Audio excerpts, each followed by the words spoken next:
নবম শ্রেণী তোমাদের ভৌত বিজ্ঞানে আজকে পঞ্চম পর্ব চাপ অধ্যায়টা হচ্ছে পদার্থ গঠন ও ধর্মের অধ্যায়, কিন্তু অনেকটা বড় অধ্যায়। একটা পার্টে এটাকে ভাগ করা আছে, যেটা চাপ এবং ঘাতের অধ্যায়ে আজকে শেষ পর্বে তোমাদের ধারণা দেবো। সহজ সরলভাবে তোমাদের প্রত্যেকটা পর্বকে আমি বুঝিয়ে যাচ্ছি, মানে জটিল জায়গায় যাই নাই, সহজভাবে ধারণা দিচ্ছি। তোমরা যদি সহজ ধারণাটা নিজে থেকে পাও, তোমরা জটিল জায়গায় ঢুকতে পারবে। ঠিক আছে, চলো আমরা দেখে নিই। বার্নৌলি নীতি আজকে আলোচনা হবে। স্থিতিস্থাপকতাটা কি ভালো করে বুঝে নেব আমরা, আর বিকৃতি কি, স্থিতিস্থাপক সীমা কি, আর পীড়ন কি, হুকের সূত্র কি, ইয়াং গুণাঙ্ক কি। বারবার যেটা প্রশ্নে দেখা হয় ইয়াং গুণাঙ্কটা। ঠিক আছে না, আজকে একদম জলের মতো শিখিয়ে দেবো। আর দেখো এখানে কয়েকটা অঙ্ক আছে, অঙ্ক আর যাচ্ছি না, কারণ এখন সহজ ধারণাটা নাও। প্রথমেই বললাম তোমরা নিজেরাই তখন জটিল ধারণায় আসতে পারবে। এখন দেখো এই প্রশ্নের উত্তরগুলোই মুখে বলে দেবো, কারণ এইগুলো আমি আমার ওয়েবসাইটে করে দিয়েছি এবং ডেসক্রিপশনে নিচে লিঙ্ক দিয়ে দিচ্ছি। এই বইটার যেটা ওয়েবসাইট, মানে এই বইটার যে প্রশ্নের উত্তরগুলো তোমরা পেয়ে যাবে। আগে একটা অন্য বই পড়িয়েছি, তার উত্তরগুলো দিয়েছি। এটা কিন্তু এই নিশ্চয়ই বুঝতে পারছো, আমি আর নাম দেখাচ্ছি না বা নাম বলছি না, কারণ ঠিক নয়। মানে সকল লেখকই আমার কাছে সমান, আমি সকল লেখকের বই নিয়ে পড়াশোনা করাই। চলো আজকে আমরা আলোচনা করি বার্নৌলি নীতি। বার্নৌলি নীতিটা হচ্ছে একটা, মানে আমরা যে ঝড়ে ঘর উড়ে যায় বলি না, কিন্তু অ্যাকচুয়াল ঝড়ে কিন্তু ঘরটা ওড়ে না। ঘরে যদি সামনাসামনি জানলা খুলে রেখে দাও, ঝড় কিন্তু ঘরে কোনো ক্ষতি করতে পারবে না চালে। ঘর যদি সমস্ত বন্ধ করে রেখে দাও, তাহলে কিন্তু ঘরটা চালটা উড়ে যাওয়ার একটা সম্ভাবনা আছে। স্যার একই কথা? হ্যাঁ, একটুখানি বোঝো আমি কি বলছি। বার্নৌলি নীতিতে বলা হয়েছে যে তীব্র ঘরে যখন চাল উড়ে যায়, একটু দেখে না, আমি যেটা বলতে যাচ্ছিলাম ছবির মধ্যে সেটা কিন্তু এখানে দেখিয়ে দিচ্ছি। তখন কি হয় দেখো, যেখানে ঝড়টা, মনে করো এখানে ঘরটা আছে, ঝড়টা উপর দিয়ে বইছে, এখানে বায়ু গতিশক্তি বৃদ্ধি পেয়ে গেছে, ঘরটাকে তুমি বন্ধ করে আরাম করে রেখে দিয়েছো, বায়ু স্থিতিশক্তি অবস্থায় আছে। তাহলে এখানে গতিশক্তি বৃদ্ধি হয়েছে, তখন জায়গাটাকে পূরণ করার জন্য বাতাস ছুটে যাওয়ার চেষ্টা করবে। কিছু না পেলে তোমার চালটাকেই নিয়ে চলে যাবে। হ্যাঁ, আমাদের হয়েছিল, একটু ফ্যান সমেত ফ্যান লাগানো ছিল ঘরের চালে, সেটাও উড়িয়ে দিয়েছিল, আমি দেখেছিলাম। তাই বলছি বার্নৌলি নীতিতে বলছি যে চাপ কমে গেল, মানে উপরে তখন কি হলো, যখন গতিশক্তি হয়ে যাচ্ছে, এইখানে সেটাই লিখেই দেখো, বায়ুর চাপ কমে যাচ্ছে। গতিশক্তি হয়ে যাওয়া, বেড়ে যাওয়া মানে চাপ কমে যাওয়া। তখন স্থির ছিল, বাইরে উঠে যাওয়া, ঊর্ধ্বমুখী যে লব্ধি বল ক্রিয়া করছে। এরকম ঘটনা কিন্তু ট্রেনের পাশে দাঁড়িয়ে থাকা উচিত নয়। ঠিক একই ঘটনা তোমাকে ট্রেনের সামনে ফেলে দিতে পারে। তাহলে এটা বার্নৌলি নীতিতে বলা হয়েছে যে এই ধরনের যেন ঘরটা ওড়ে, আমাদের সেটাই জানার। আর তোমরা এটা একটু মুখস্থ করে নেবে, এটা আমার বোঝাবার মতো কিছু নেই, মানে সেই জন্য আমি একটুখানি এড়িয়ে যাচ্ছি। যে জিনিসটা বোঝাবার নেই সেই জিনিসটা বইয়ের লাইনটা পড়িয়ে দেওয়াটা আমার ভালো লাগে না। তোমরা পড়ে নেবে যে এটা সমষ্টি চাপশক্তি, গতিশক্তি, স্থিতিশক্তি, চাপশক্তির সমষ্টি ধ্রুবক হয়, এটা একটা এই ঘটনাটা। চলো আমরা এবার এই বার্নৌলি নীতিটা কোথায় প্রয়োগ করা হয়। হ্যাঁ, আমাদের স্প্রে মেশিনে ঠিক বার্নৌলি নীতিটা কিন্তু প্রয়োগ করা হয়। এখানে উদাহরণ আছে কীরকম, জল এবং কীটনাশক পারবে মেশিনে কীরকম দেখো। এইটা মনে করো সেই হ্যান্ডেলটা আছে, এটা দিয়ে আমরা একটু প্রেশার দিই, বারবার প্রেশার দিয়ে একটু বায়ু শক্তি গতিটাকে এখানে বাড়িয়ে নিই, তাই তো। বারবার একটা সিরিঞ্জির মতো পাম্প করে দেওয়া হয়, তারপরে এটা বায়ু শক্তি গতিটা বেড়ে যায়। তারপরে যেগুলো তোমাদের পিঠে নিয়ে করে দেখবে, সেগুলো তো হাতে করে বায়ু, মানে একটু চাপ দেওয়া হয় বারবার, সেটা বায়ু শক্তি গতিটাকে বৃদ্ধি করে নেওয়া হয়।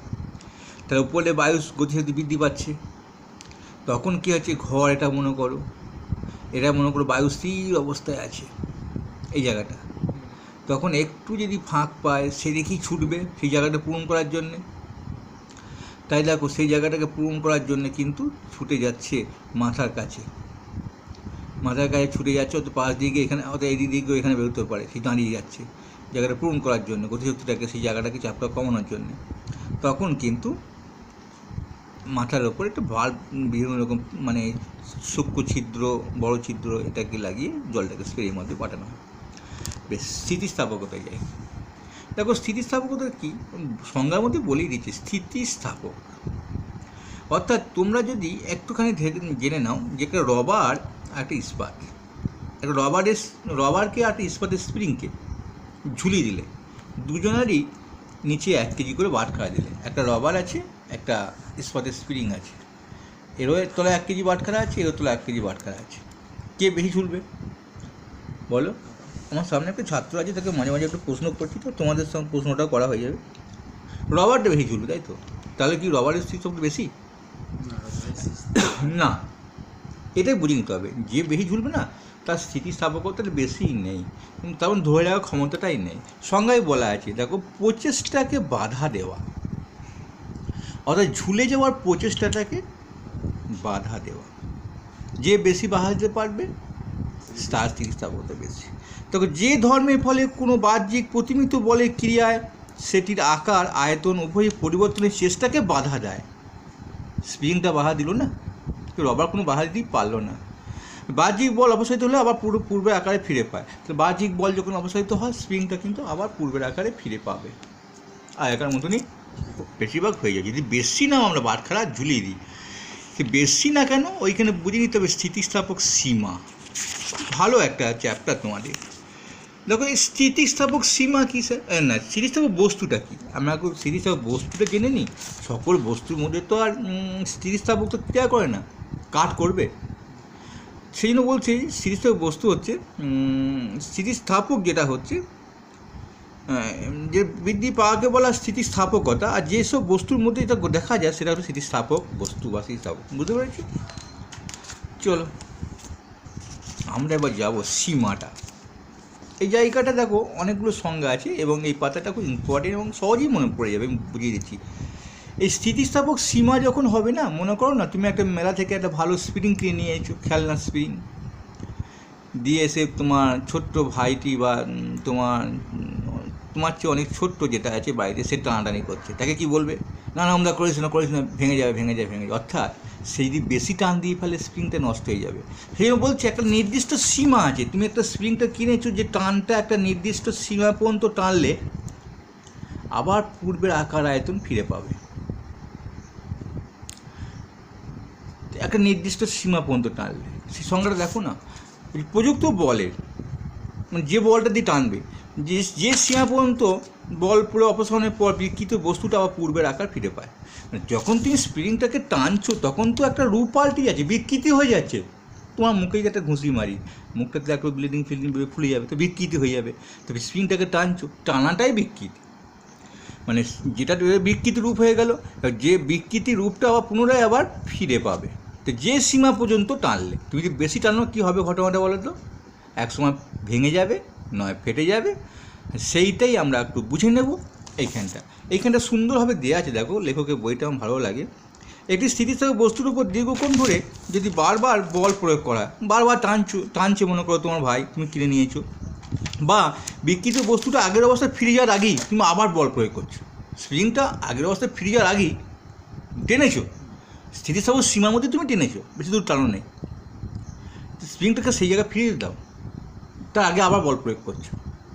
এরকম যদি ঘটনাটা ঘটে, প্রয়োগ করা হলে প্রযুক্ত বল স্থিতিস্থাপক সীমার মধ্যে থাকলেও, তো প্রযুক্ত বলটা তুমি কিন্তু স্থিতিস্থাপক সীমার মধ্যে রেখে দিয়েছো। স্যার, আমি তো আর ওই যা দাগ দিয়ে দিয়েছি ওই অতটা পর্যন্ত আমি টানছি, বেশি তো টানছি না। তা সীমার মধ্যে থাকলেও কী হবে দেখো, স্থায়ী বিকৃতি থেকে যাবে, স্থায়ী বিকৃতি হয়ে যাবে, তো বেড়ে যাবে কিছুটা। তারপর অসহপীড়নের চেয়েও কম পীড়নে বস্তু ছিঁড়ে বা ভেঙে যায়, এই অবস্থাকে বলা হয় স্থিতিস্থাপক অবসাদ। তাহলে ওর একটা অবসাদ ঘটে গেল, বুঝতে পেরেছো? তাকে নির্দিষ্ট সীমা পর্যন্ত কিন্তু টানাটানিটা করতে পারবে, কিন্তু সেই টানাটানি করতে গেলেও বিপদ, বারবার যেন সেই সময় সেই জায়গাটা ফিরে আসার আগেই যেন আবার বল প্রয়োগ না করা হয়, যদিও সবসময় কিছু হয় না। দেখো, এখানে জানতে হবে বিকৃতি আর পীড়ন। এই বিকৃতি আর পীড়নটা আমি ওকে ছোট্ট করে বলে দিই, তাও বড় সংজ্ঞাটা যাবো। তুমি যখন স্প্রিংটাকে টানছো, স্প্রিংটার তো একটা রূপ চেঞ্জ হয়ে যাচ্ছে, বলো না, মুখে ঘুষি মারা হয়, মুখ দিয়ে নাক চাক ফেটে যাবে, একটা বিল্ডিং ভাব আসবে, লাল লাল ভাব ফুলে যাবে। তো বিকৃতি, যখন টানছে স্প্রিংটাকে তখন বিকৃতি ঘটছে। আসলে ঘটনা কি, আপেক্ষিক স্মরণ ঘটছে এই বস্তুটার মধ্যে, একটা আপেক্ষিক, প্রত্যেকটা বিন্দুর মধ্যে আপেক্ষিক স্মরণ ঘটছে। তো স্মরণ ঘটছে বলে তো বাড়ছে, তা আপেক্ষিক স্মরণ সেটা। এইটাকে তুমি একটু বড় করে বলবে, দেখো তাহলে কিন্তু বিকৃতির সংজ্ঞাটা হয়ে যাবে। যখন আপেক্ষিক স্মরণটা ঘটবে তখন তো বিকৃতিটা হবে।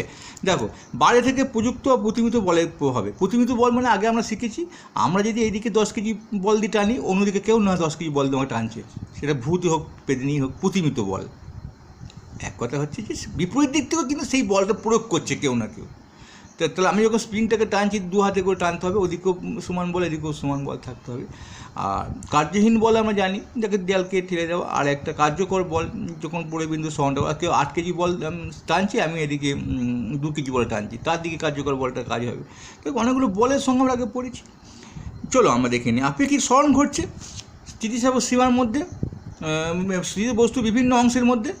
একটু বলো, স্থিতিস্থাপক স্প্রিংটা বিভিন্ন অংশের মধ্যে কী ঘটছে, স্মরণ ঘটছে। স্মরণটা কিন্তু আপেক্ষিক। কিসের জন্য ঘটছে, প্রতিমিত বল বা বাহ্যিক বলের প্রভাবে হচ্ছে। তাহলে বস্তু আকার আয়তন উভয় পরিবর্তন হচ্ছে। কী জন্য পরিবর্তন হচ্ছে, আপেক্ষিক স্মরণটা ঘটছে বলে, স্মরণ ঘটছে বলেই তো বিকৃতিটা ঘটছে। এটাই কিন্তু বিকৃতির একটা সংজ্ঞা। পীড়নটা কি, এখানে একটা প্রত্যেক ক্ষেত্রফলের ওপর, একক ক্ষেত্রফলের ওপর, মানে একটা মনে রাখার জন্য বলছি তোমাদের, ক্ষেত্রফল কথাটা বলবে, মানে যেটা যখন স্মরণ ঘটছে তখন ক্ষেত্রফল তৈরি হচ্ছে, এটা পীড়ন। দেখো, ক্ষেত্রফল তৈরি হচ্ছে বলতে ক্ষেত্রফলে উদ্ভূত প্রতিক্রিয়া বল তৈরি হচ্ছে। তুমি স্প্রিংটাকে একদিকে টানছো, এদিকেও একটা টানছো, তাহলে একটা একক ক্ষেত্রফলের উপর প্রতিক্রিয়া বল তৈরি হচ্ছে, ক্রিয়া প্রতিক্রিয়া, সেটাই মনে রাখতে হবে। তো বাইরে থেকে প্রতিমিত বল, একই জিনিস স্থিত বস্তুর জন্য একটা আভ্যন্তরীণ প্রতিক্রিয়া বলে উদ্ভব হয়, যা বাহ্যিক বলের বিরুদ্ধে কাজ করে এবং অপসারণের পর আগেকার মতো ফিরে পেতে চেষ্টা করে বস্তুর তলে প্রতি একক ক্ষেত্রফলে উদ্ভূত প্রতিক্রিয়া বলকে।